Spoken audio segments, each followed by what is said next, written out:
Donc aujourd'hui, je vais vous parler de Her, un film qui est sorti mercredi dernier. Et donc ce film, franchement, il n'y a pas grand-chose à dire à part qu'il est très beau, il est très bien écrit et très bien narré. Et je pense qu'on peut aussi saluer la prestation de l'acteur, Joaquin Phoenix, qui franchement a super bien joué dans ce film. C'est une comédie dramatique qui est réalisée par Spike Jonze.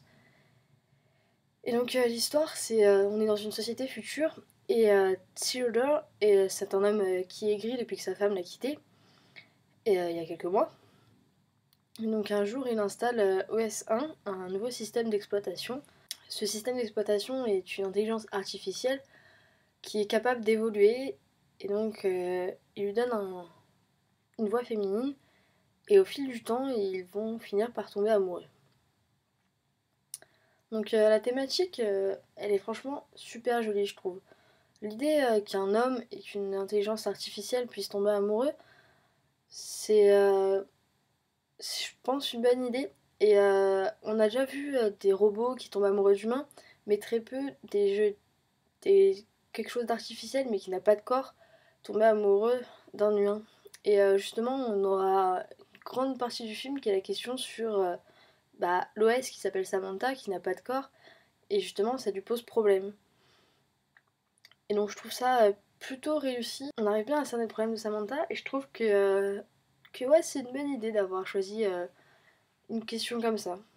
Ce qui m'a particulièrement plu, c'est le fait que on est dans une société assez futuriste et on voit les gens qui sont tous en train de parler seuls parce qu'ils ont tous une oreillette implantée dans l'oreille et ils discutent, alors soit avec des OS, soit un logiciel banal qui va exécuter leurs ordres, mais on a très peu le lien entre humains et on le voit parce qu'il a très peu d'amis, il est souvent seul, quand il est entouré de gens, il parle avec personne, il est dans sa bulle, on est souvent dans sa tête parce que quand il écoute de la musique, on l'entend aussi.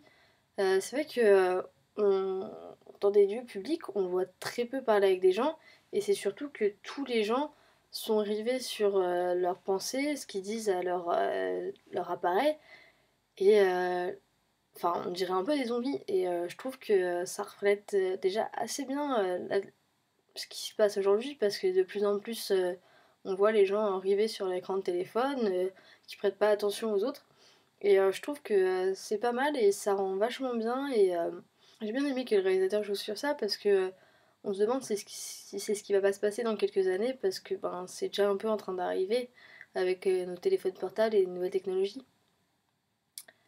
Donc malgré que ça se passe dans un monde futuriste, il n'y a pas tant d'effets visuels que ça. Enfin, ce que je veux dire, c'est que c'est pas une société où on voit des voitures volantes, où il y a des écrans partout sur les murs. C'est c'est assez proche de ce qu'on voit aujourd'hui. Je pense que le seul moment où on voit vraiment quelque chose qui est assez futuriste, c'est quand Théodore joue à un jeu vidéo, on va dire un peu en 3D, vu qu'il joue ça dans son salon et qu'il le dirige avec ses mains. Et, mais sinon, c'est vrai qu'il y a très peu d'effets futuristes. Et pourtant, le film n'en est pas moins intéressant. Et je trouve que c'est une bonne idée d'avoir laissé un film qui est épuré et où on voit le personnage et pas ce qu'il y a autour. Ce film, il est très émouvant. Il y a une morale très forte. Euh, les moments sont vraiment puissants et on ressent beaucoup l'émotion de l'acteur, donc de Théodore. Euh, c'est un film un peu badant. J'avoue que quand je suis sortie du cinéma, j'avais un peu un vide à l'intérieur de moi. Enfin, je me sentais un peu comme une coquille vide parce que on ressent vraiment les émotions du personnage. Et c'est ça qui en fait un très bon film parce que on accroche très facilement au personnage, on s'identifie au personnage et c'est quelque chose qui en fait un très bon film parce que s'identifier au personnage, c'est ne pas voir le temps qu'on passe devant l'écran, c'est accrocher totalement au film et en sortir en se disant waouh, enfin, j'ai l'impression d'avoir été l'acteur quoi. L'image elle est très belle, on voit que c'est tourné beaucoup en lumière naturelle et il y a des effets visuels qui sont très beaux. Les lieux ils sont aussi super beaux. Enfin, par exemple, moi j'ai particulièrement aimé le décor de l'appartement où vit Théodore. Euh, Après, le film il est à la fois drôle, mais il est aussi triste. Et en fait, ça en fait un film très joli, complet. Et enfin, moi je recommande d'aller le voir. Du coup, il n'y a pas vraiment de point négatif parce que, enfin, moi j'ai très bien accroché. C'est un film que je conseille d'aller voir à beaucoup de gens parce que c'est pas une histoire d'amour gnangnan.